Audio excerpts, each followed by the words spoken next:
আল্লাহ রাব্বুল আলামিন এই পৃথিবী মানব সৃষ্টি 2000 বছর পূর্বে জিন জাতি দ্বারা এই পৃথিবী আবাদ করছেন।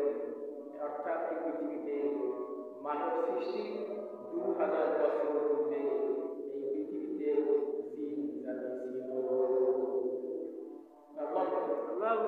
এই পৃথিবীতে মানব সৃষ্টি 2000 বছর পূর্বে এই পৃথিবীতে জিন জাতি ছিল। ওই সময় মানব জাতি ছিল না। ওই জিনেরা অপরাধ করত, আল্লাহ পাকের হুকুম তারা মানত না। যার কারণে আল্লাহ রাব্বুল আলামিন ফেরেশতাদেরকে বললেন যে এই পৃথিবীতে জমিনে আমি নতুন একটা জাত সৃষ্টি করতে চাই, অর্থাৎ মানব জাতি। আল্লাহ রাব্বুল আলামিন বললেন, আমার ফেরেশতারা, এই পৃথিবীতে আমি নতুন একটা জাত সৃষ্টি করতে চাই, তৈরি করতে চাই, অর্থাৎ মানব জাতি সৃষ্টি করতে চাই।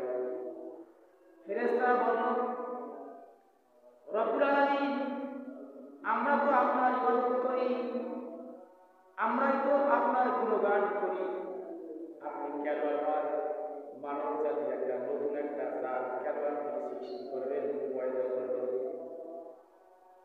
তারা জমিনে বসে মারামারি করবে, কাটাকাটি করবে, হানাহানি করবে, জোর জবরদস্তি করবে, ফাতনা ফাসাদ সৃষ্টি করবে।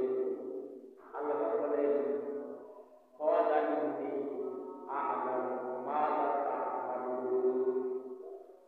ও আমার ফেরেশতারা, আমি যা জানি তোমরা তা জানো না। মারামারি কাটাকাটি করবে ঠিকই, কিন্তু আমি যা জানি তোমরা তা জানো না। অর্থাৎ পৃথিবীর জমিনে বসে তারা আমার ইবাদত করবে, আমার গুণগান করবে, না তোমরা জানো না।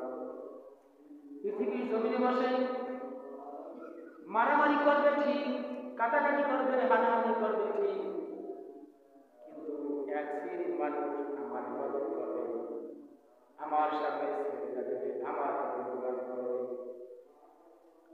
আল্লাহ রাব্বুল আলামিন এই মানব জাতি সৃষ্টি করার জন্য আল্লাহ তাআলা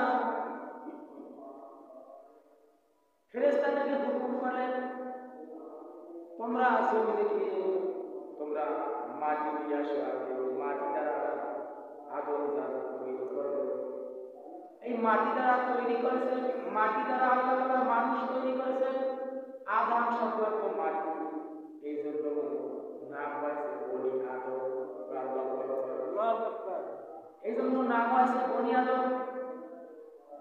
আল্লাহ তাআলা ফেরেশতাদেরকে হুকুম করলেন, যাও জমিনে মাটি নিয়ে আসো, জমিন থেকে আমি নতুন একটা জাত সৃষ্টি করবো, অর্থাৎ মানব জাতি সৃষ্টি করবো।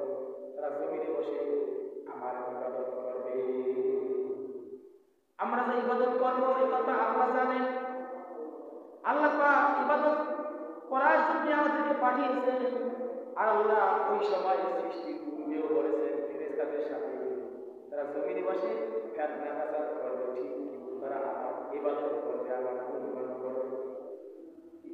আল্লাহ রাব্বুল আলামিন ফেরেশতাদেরকে হুকুম করলেন, যাও জমিন থেকে মাটি নিয়ে আসো। প্রথম তো ছিল জিন জাতি। এই জিনেরা হচ্ছে আগুনের তৈরি। জিনেরা কিসের তৈরি? আগুনের। জিনেরা হচ্ছে আগুনের তৈরি, আর ফেরেশতারা হচ্ছে নূরের তৈরি, আর বনি আদম হচ্ছে মাটির তৈরি। ফেরেশতাদেরকে আল্লাহ তাআলা হুকুম করলেন, যাও মাটি নিয়ে আসো জমিন থেকে, আমি নতুন একটা জাত আদম জাত সৃষ্টি করব। আল্লাহ রাব্বুল আলামিন 4 জন ফেরেশতাকে জমিনে পাঠালেন। 4 জন ফেরেশতাকে আল্লাহ তাআলা জমিনে পাঠালেন। মিকাইলকে পাঠালেন। মিকাইল জমিনে মাটি খুঁজে আসলো, মাটি কান্না শুরু করেছে। মাটি কান্না শুরু করেছে, এমন কান্না, মাটির কান্না মিকাইল সহ্য করতে পারলেন না। তিনি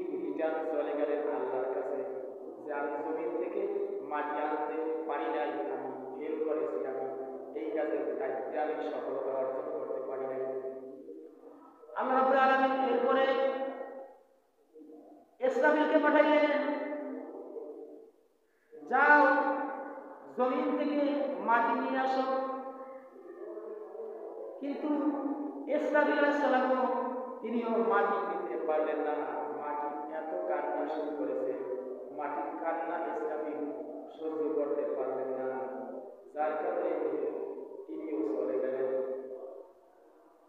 এরপর আল্লাহ রাব্বুল আলামিন জিবরাইলকে পাঠাইলেন, জিবরাইল তুমি যাও জমিন থেকে মাটি নিয়ে আসো, আমি আদম সন্তানদেরকে আমি সৃষ্টি করবো, অর্থাৎ আদম জাত দ্বারা করবো, যাও জমিন থেকে মাটি নিয়ে আসো।